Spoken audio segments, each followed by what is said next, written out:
The hunter is gonna go through some changes in phase 2, and by that I mean that your pet is still gonna be the real player and you might as well go sleep in the couch while it plows your wife, okay? Because it is only gonna get worse. Now, legal disclaimer for all the lawyers in the comments, I do not know what the runes are gonna be next phase. There could be some big change on it that would change the class. However, with what we know, we got a very clear winner for the spec at level 40, mainly because of the two other keystone talents being for PvP, aka useless, and the way your runes interact with the game. The new talents are gonna make your pets so much stronger that you might see pets tanking bosses. I mean, even more than now, we already see that all the time, but more of that, you know? Now, your build is gonna be very similar to what it used to be. Pretty much the same. We're gonna take armor, we're gonna take revive pet, you know, all that.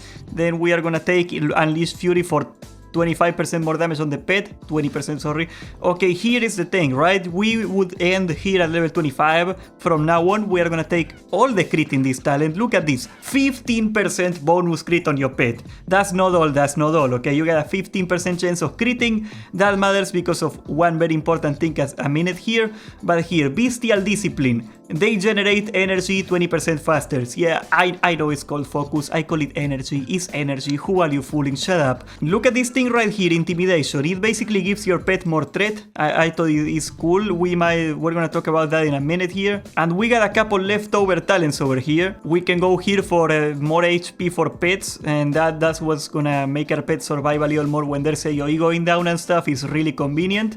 And here, Frenzy. This is the big one right here. Every time they crit, they get 30% more attack speed. That is a lot of attack speed. So not only your pets are gonna be getting 15% crit, every time they crit they hit everything 30% faster.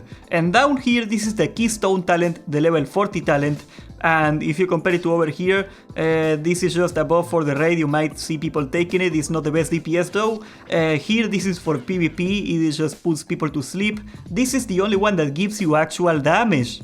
50% bonus damage on pets. 18 seconds, 2-minute cooldown. Okay, this thing is broken because it scales multiplicatively of the other bonuses, not additively. If you combine it with Beast Mastery over here, that is another 20%. And say you were popping Kill Command, that would be even more, 60%. That would be something like 190% bonus damage in total with it. However, I do not think we are gonna be taking Kill Command for this one. I think we are still gonna be going for Flanking Strike over here. Why? Because we are not taking any range damage bonus here, okay? Like, all we've seen here is pet damage. Why are we gonna take Flanking Strike? Because we are gonna have the same rotation for ourselves, and that means we are gonna be still melee weaving. And if we are gonna be melee weaving, we might as well take the one talent that gives us a melee attack, right? Now, this is really interesting. I think it is something that some people are going to be talking about. Do you want Cobra Strikes or do you want Master Marksman? I personally think I will go with Master Marksman if I were you, but if you want to take Cobra Strikes, you know, guaranteed 2 crits in a row, it's a little wasted because 2 crits in a row, you're wasting some of the uptime of Frenzy, but this is now interesting. You might see people taking this one. Otherwise, Master Marksman, safe bet, I think. Okay, I went too much on a tangent here. That's just like what I think the spec is gonna be. But assuming all that, what is gonna be the best pet? Now, I found a fantastic catalog of pets in the old web archive over here. And what you're gonna see here is that pets have a damage modifier, an armor, health, whatever. Okay, the damage. This is what we care about. The only 2 pets with the best modifier, which is 10%, is the cat, and an unlikely one, the raptor. The wind serpent only has 7%, so why are people taking the wind serpent? That is basically because of their energy dump. Both classes, the raptor, the cat, and the serpent, they all have bite. That's their 10-second cooldown, is the same, but the serpent has also lightning breath. Cats and raptors do claw instead, which is 16 damage every 25 energy, that's the cost. Meanwhile, the serpent with the lightning breath, it does 36 damage per 50 energy. That is 12% more damage per energy on the serpent. Also, the lightning breath is not melee damage, it is nature damage. And as you guys know, they nerfed the nature resistance of the bosses because Blizzard wants to pretend that casters matter. Actually, it makes sense. They are nerfing them to compensate because in this tier we do not have Curse of the Elements. so casters were lagging behind, so they globally nerfed all the resistances of bosses. If you pay attention, the Serpent started coming into the scene after those nerfs were through, but here's the problem. Curse of Elements does not affect nature damage. They do not lose nature resistance with the curse at all, so all things equal, and knowing Blizzard this is probably gonna be the case, they are probably gonna leave everything as it is now.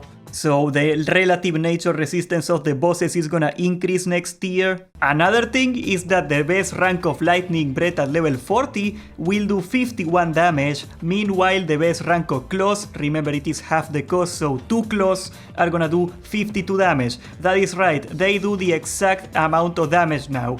But the biggest nail in the coffin for the Serpent this tier is gonna be the new talent, Frenzy. Like I said, every time your pet crits, it gets attack speed. Here's the thing, with the same amount of energy, a cat is gonna do 2 claws, meanwhile the Serpent is gonna do only 1 lightning breath. That is 1 less chance of critting every time to keep the Frenzy up. That means that the cat and the raptor are gonna keep Frenzy up more time, doing more auto attacks, and in turn they are gonna do a lot more damage.